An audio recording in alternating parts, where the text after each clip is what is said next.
I can still smell that awful jet fuel and feel the rush of cold air as I stepped off the plane at JFK Airport, gripping my mom's hand. It was an abrupt end to my childhood in Russia and the beginning of a new life in America. We had left everything and everyone I knew behind, my friends, family, all the comforts of my home. Our new apartment in the Bronx, New York, felt a million miles, if not years, away from the world I knew. I remember the first time I walked into my new sixth grade school at PS 81. I was wearing this pink and blue sweater my mom had knitted. From day one, I struggled to belong. My accent was different, my words tumbled out wrong, and I could not understand the unspoken rules around me. I'll also never forget the one day I got the nerve to speak up in class. I raised my hand, and when the teacher called on me, I stood up, just like we did back home. The room fell silent. Then everybody laughed. I could feel my face turning red, and I froze, completely forgetting my answer.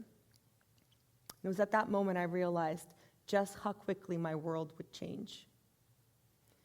As a 12-year-old girl desperate to connect, I practiced English in front of a mirror, perfecting every word, every syllable. Hello, my name is Anya. No. Hello, my name is Anna.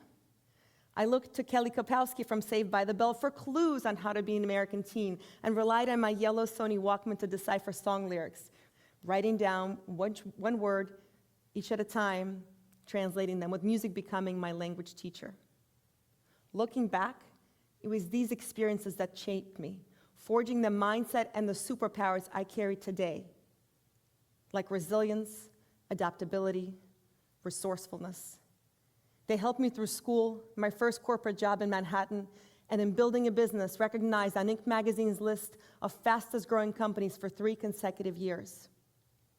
And when I faced cancer, not once, but twice, these superpowers weren't simply useful. They were life-changing. And here's the truth. These aren't just my superpowers. They are the heartbeat of the immigrant mindset, woven into the fabric of people all around us. People like you and me, living, working, picking up their kids from preschool, cramming for their next exam, all while carrying with them the invisible weight of reinvention, of being uprooted and replanted on unfamiliar soil, often without knowing the language, the culture, without a roadmap to a new life.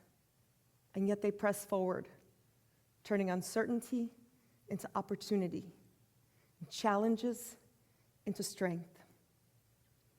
I want you to reflect on your life today, your home, your family, your community, your work. Now imagine being uprooted from everything familiar and placed into entirely foreign land, needing to start over.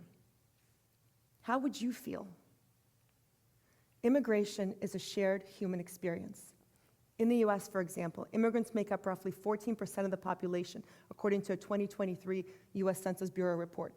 That's 47 million people who have traveled to this country, some with just a suitcase, many with just the clothes on their back. And while superpowers may look different from person to person, I find time and time again these 3 qualities appear universally: resilience, adaptability, resourcefulness. Perhaps as I talk about these traits, someone you know pops in your mind, someone who has left their life behind to start a new one. Let's take resilience. Now, imagine arriving in a country where you don't speak a language, you don't understand the culture. Every day feels like a test. There's no roadmap, no safety net, just the sheer will to keep going. When I first moved to the US, everything was new and overwhelming. I always felt frustrated, wondering if I'd ever truly belong. But then, something incredible happened in that discomfort. Every struggle, every challenge, every moment of uncertainty built resilience. What once seemed insurmountable became fuel. Even learning a new language, as daunting as it was, became a superpower. And did you know, bilingualism doesn't just open doors, it actually rewires our brains, making us better problem solvers and communicators. Then there's adaptability, a survival mechanism. when everything around you is uncertain, change is not an option. It is a constant. Just look at the world around us. The pandemic truly tested our adaptability as a society. Many people and businesses face great challenges, and many, including immigrant-owned businesses, found ways to survive, launching new ventures, shifting business models overnight. That is the power of adaptability. As an entrepreneur, I see this daily. Your ability to adapt is the difference between success and failure. And speaking of entrepreneurship, it may come as no surprise that immigrants are 80% more likely than US-born citizens to start businesses and create jobs. Because for them, the American dream is not just a concept, it's a necessity.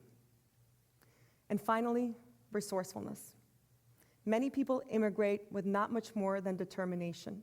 They create successful businesses from scratch. Take Sergey Brin, co-founder of Google, or Pierre Omidyar, who created eBay, both children of immigrants. For me, resourcefulness meant managing multiple side hustles while working full-time and searching for what truly inspired me. It helped me build my business from scratch, without a blueprint, without investors, with a vision and determination solely. And in 2023, resourcefulness got me through my second battle with cancer. When my emotional and physical capacity was at its lowest, I had to dig even deeper into a different kind of resourcefulness. The kind that keeps you going when there's no other option. Now, I know that resilience, adaptability, resourcefulness are not exclusive to immigrants. No, they're qualities we can all cultivate. And as we recognize this in ourselves, let's also recognize this in the others. And next time you meet someone whose journey looks different from yours, over coffee, on a Zoom call, or perhaps in a chance encounter, pause. Don't just see them where they are. Take a moment and ask them where they've been. And who knows, you might just see the world differently. Thank you.